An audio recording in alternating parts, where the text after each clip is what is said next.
Hi everyone, I wanted to come talk to you today about more of my music. And I'm not really going to talk today about a specific piece of music, but I'm going to talk more about the form of my music. Now, what do I mean by form in music? Basically, I mean the way the music is structured. So, music is structured in a lot of similar ways and a lot of just similar forms that are reused and reused. The most common one that we would know of right now is verse, chorus, bridge, chorus in a lot of popular music. That kind of form, there's always that kind of structure. There's specific structures to choruses, bridges, things you can put in between, all that kind of stuff. There's some more classical forms like sonata form, rondo form, rounded binary, a lot of stuff. If you've ever taken any music theory class, you've probably heard some of those words before. But I have been experimenting with different types of forms in the past couple of years. So I wanted to talk to you specifically about what I do. And a little bit of this is going to get kind of woo-woo, but I'm fine with that, and I'm not going to apologize for stuff because one of my New Year's resolutions is to stop apologizing for things that I'm not sorry for. So let's get into it. When I am starting to plan out a piece, I try to do different things. So one of the things I think about is how I'm going to divide up each minute of the piece. What things do I want to happen at each minute of the piece? How long do I want it to be?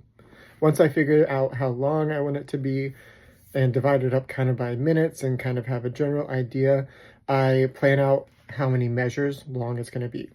It never turns out to actually be that many measures or minutes because everything is flexible whenever an actual performance happens. But then once I have those measures, I love to divide it up by numbers and ratios. So this is where the woo-woo part comes in a little bit. I truly believe in some sacred geometry and some, ratios, and that numbers have a bigger power to me. I've always been drawn to numbers. Math has always made sense. I love the way numbers interact with each other and everything like that. So I try to include that in my pieces. And so I like to use different numbers to represent different things. One of the main ratios that I use is the golden ratio. So this might be common to some people. Also, part of the golden ratio is the Fibonacci sequence. I can include that in my pieces too. But when I'm including the golden ratio, that's where the total number of measures that I have becomes really, really important. I usually divide that by the golden ratio. I say, this is where I want something important to happen. It doesn't necessarily mean the climax of the piece. Sometimes it is the climax of the piece, but a lot of times I just say, I want something really, really important to happen here. And then I take the bigger section, because when you have the golden ratio, you have a shorter in section and a longer big section, the A section and the B section. And then I take the A section, the bigger section, and I divide that by the golden ratio, and I keep doing that. And that's where I get my Fibonacci sequence. So I do that with my pieces, and it helps it to kind of play out leading up to the big divide of the big golden ratio. I need to do my hand movements in front of the camera. But, so that's how I kind of do the Fibonacci sequence. It really helps me to create a flow for the piece, and it helps kind of elevate and elongate and kind of make the whole piece kind of more like it has a path and a journey to me, which is really important in my pieces. I want them all to have a journey and some kind of somewhere to go. I've listened to a lot of pieces where it just sounds like meandering, and those pieces are great. I'm not knocking them, it's just not the way I like to write. Another way that I include numbers and ratios is that I like to use a little bit of numerology. So again, a little bit woo-woo, but the numerology, so if you don't know, some numbers have specific meanings and repeating numbers have specific meanings and stuff like that.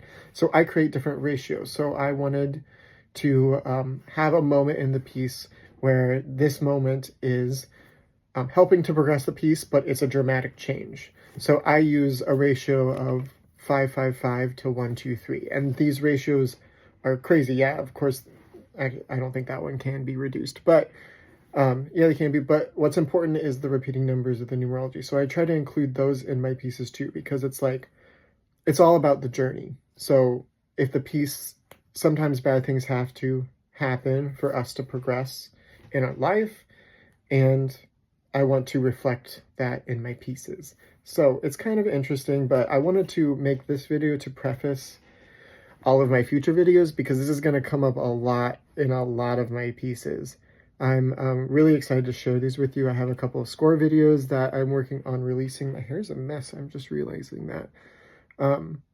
But I have a lot planned that I want to post and share with you guys. So I'm super excited about that. And I thank you guys for watching me talk about stuff.